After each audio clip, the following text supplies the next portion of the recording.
everything is now done on John's side, and the UFC now have to find a date and a venue, a place, location.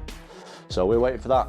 We've got some good news coming. Tom Aspinall calls out Jon Jones after Alex Pereira's loss at UFC 313, urging him to sign the contract for the heavyweight title unification bout. John, there's only one way, there's only one thing to do, mate. Sign the contract and let's get a date going. UFC 313. Tom Aspinall's name was one of the most talked about by fans despite not being part of the event itself. The event's main focus was the light heavyweight title clash between Alex Pereira and Magomed Ankalaev, where Pereira's reign as champion came to a sudden end while An's victory was the talk of the night.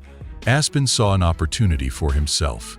He took to social media to share his thoughts on what this outcome meant for the future of the UFC and his own path to a potential showdown with heavyweight champion Jon Jones. Everybody wants to see right now is Jones and Aspinall, and then there's no doubt that Pereira could fight the winner. When do you think we would potentially see him back? Up until now, the idea of a super fight between Jones and Pereira had been on the table, with both fighters expressing interest in facing off in the UFC's light heavyweight division. However, with Pereira's loss, Aspinall saw the door open for a heavyweight clash between himself and Jones, which had been one of the most anticipated matchups in the sport for some time. The loss to Ankalaev, according to Aspinall, removed the possibility of Pereira fighting for a title in the heavyweight division. While it wasn't entirely out of the realm of possibility that Pereira could still face Jones at light heavyweight, it would no longer hold the same allure, as the title would no longer be on the line. Obviously it now leaves John with either fighting you or retiring. Yeah, that's off the table now. The Alex Pereira fight at heavyweight or any other weight, really. I mean, I guess you could still fight him at light heavy, I guess, but it won't be. Aspinall, who is the interim heavyweight champion, has been vocal about his desire to face Jones for months. In his reaction video to UFC 313, he didn't hold back, calling on Jones to sign the contract and make the fight happen. Aspinall, who has earned his place in the UFC with an impressive record and a title defense against Curtis Blaydes, is now more determined than ever to unify the heavyweight titles. On the other hand, Jones has had a much different path while Aspinall has been working his way up the ranks in the heavyweight division. Jones has a legendary legacy in the light heavyweight division. He defended his 25 lb title 11 times and is regarded by many as one of the best to ever compete in the UFC. It is about one guy being the champion of each division. I defended the interim once already. It's almost unheard of, that. It's unprecedented. I thought it was silly the first time, to be honest. The reason that I did it, the first time I fought Curtis Blaydes, it went down as a loss. I got injured. The worst moment of my career, one of the worst moments of my life. I wanted to redeem myself and get the legit victory against Curtis Blaydes because it was unfinished business. Like, that was hurting my ego, and I wanted to prove that I was better than Blaydes, which I did in the rematch, and I defended the interim. Something else, that particular fight was in Manchester, in my hometown.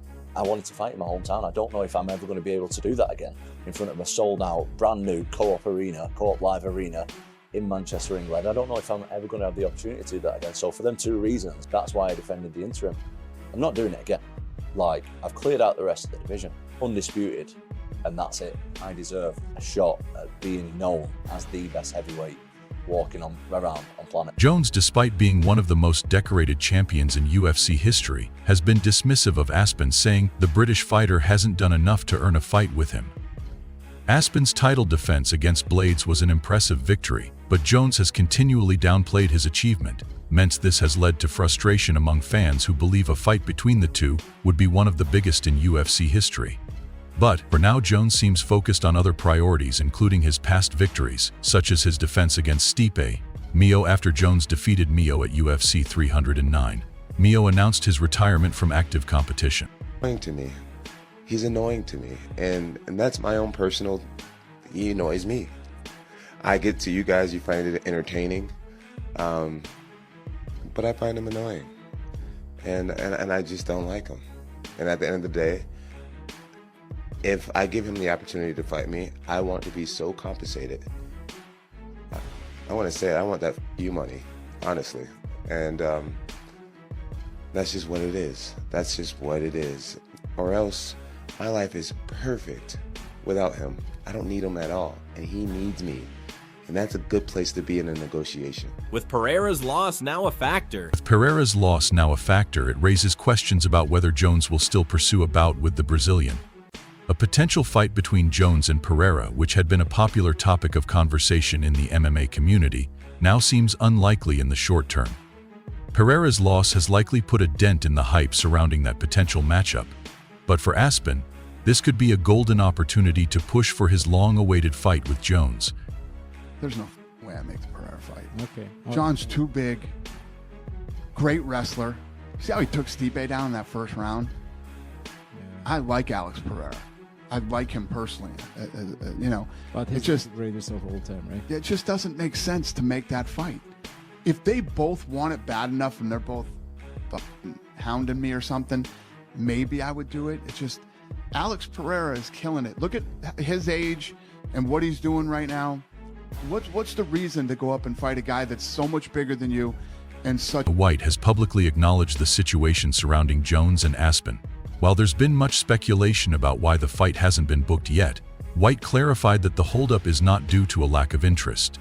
In fact, White affirmed that Jones definitely wants the fight, but the major issue is simply when and where the bout will take place. This is a telling statement, as it reflects the logistical challenges involved in organizing a high-profile fight of this magnitude. Both fight are among the best in their respective divisions, and the fight will require significant planning and coordination. Tom and John. Tom released that video blog a few days ago on the train where he was saying like John's side is holding up the fight. What is he referring to there? Well, I think that, listen, John Jones definitely wants the fight. Just when and where is what we're working on now. Do you feel confidence? I think you said John I'm very in summer on first that day. that fight happens. Yeah. John Jones's manager Meili Kawa has also weighed in on the situation, shedding some light on the negotiations behind the scenes. According to Kawa, there are ongoing discussions among all parties involved to make the fight happen. However, he pointed out that several factors need to align before an official agreement can be reached. The key terms of the contract and the specifics of the fight need to be finalized, and only then can the fight move forward. This gives a glimpse into the complexities of arranging a super fight in the UFC, especially when both fighters have such high stakes involved. We sit in negotiations all day long and we talk about things all day long, right? And I think that everybody that's involved in anything to do with any of this stuff wants all these fights to happen, right? I'll just leave it at that. Okay. Do you think it happens?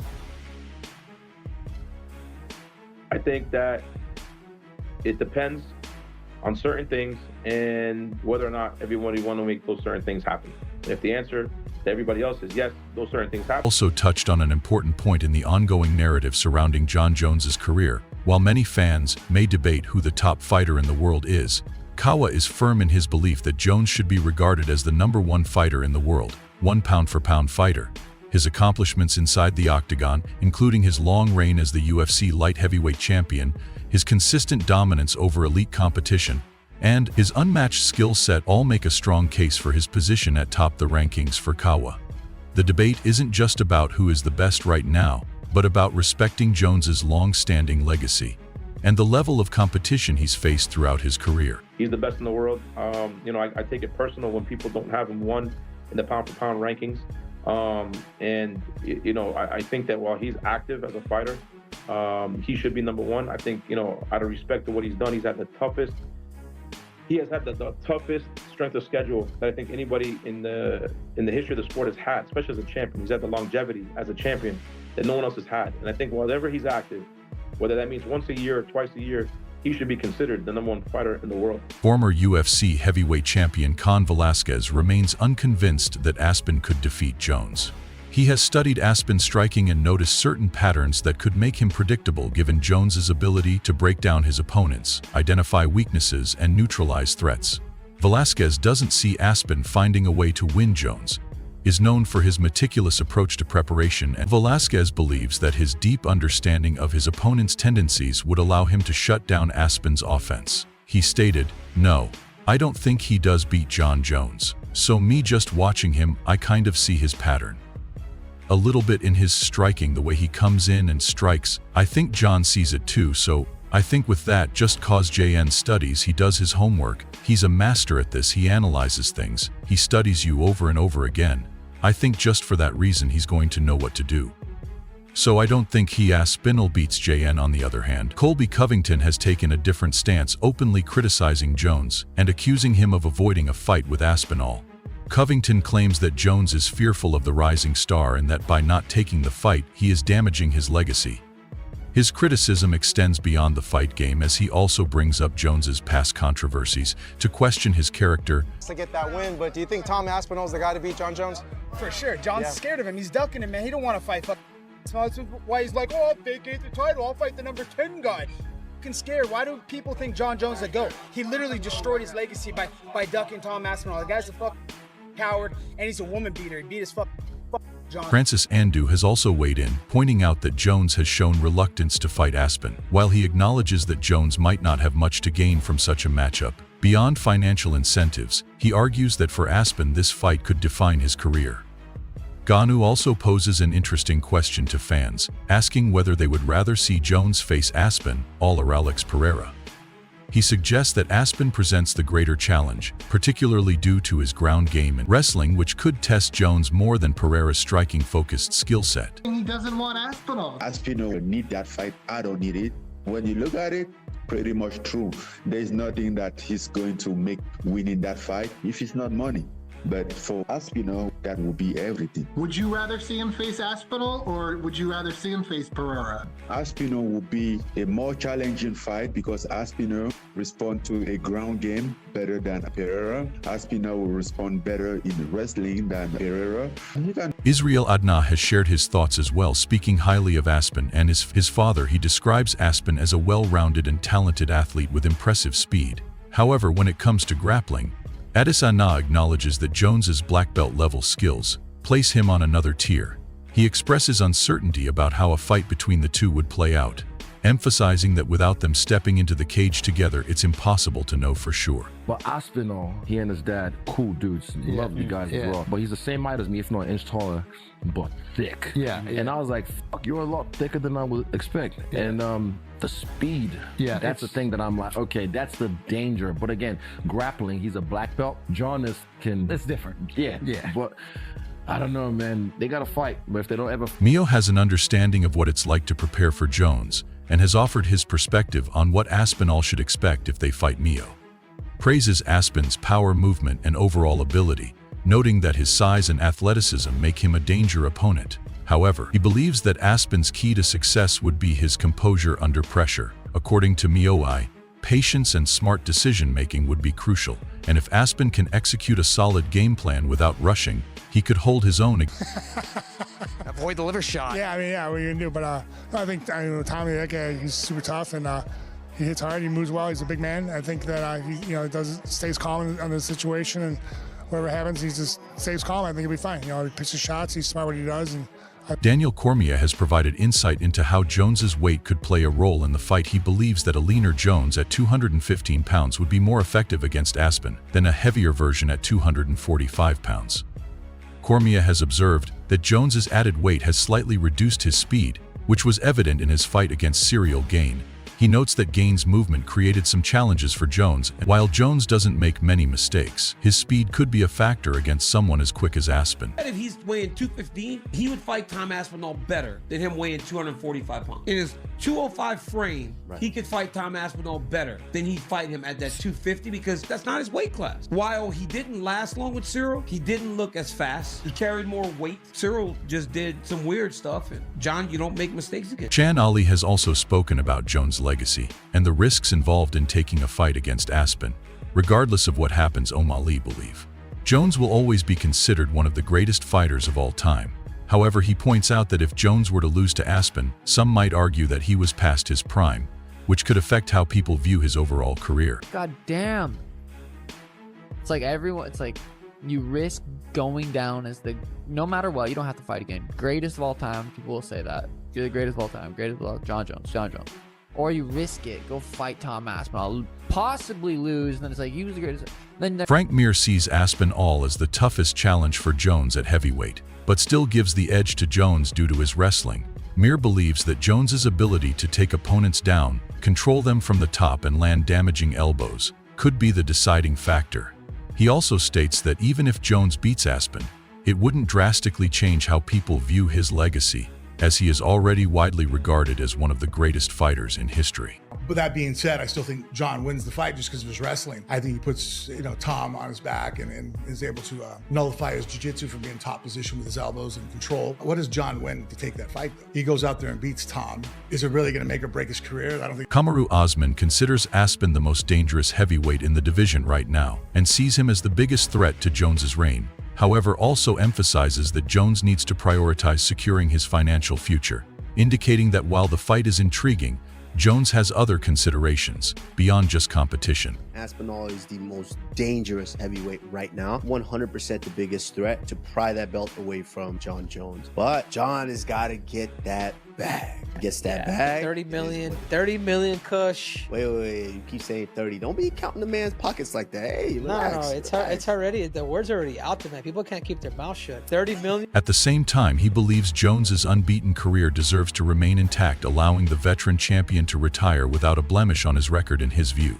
Aspin is on the rise and has the tools to dominate for years to come, but he also sees Jones as a legend whose achievements should be preserved rather than challenged at this stage. Despite his personal reservations, Dupi admits that the fight seems inevitable.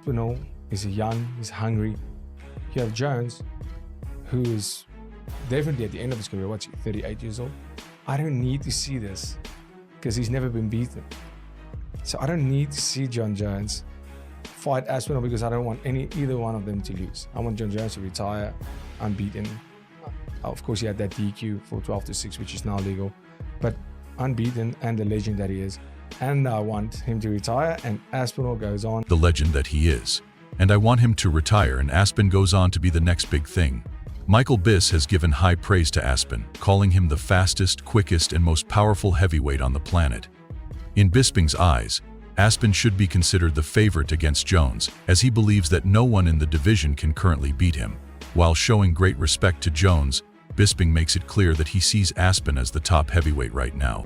Quickest, most powerful heavyweight on the planet. He's the favourite against John Jones, and no man alive can beat Tom Aspinall, in my humble opinion. And that's with the greatest of respect. These perspectives, the discussion about a potential Jones versus Aspin fight remains heated. So what are your thoughts about this? Do let us know in the comment section below. If you enjoyed this video, make sure to subscribe and check out some of our other videos on the screen right now.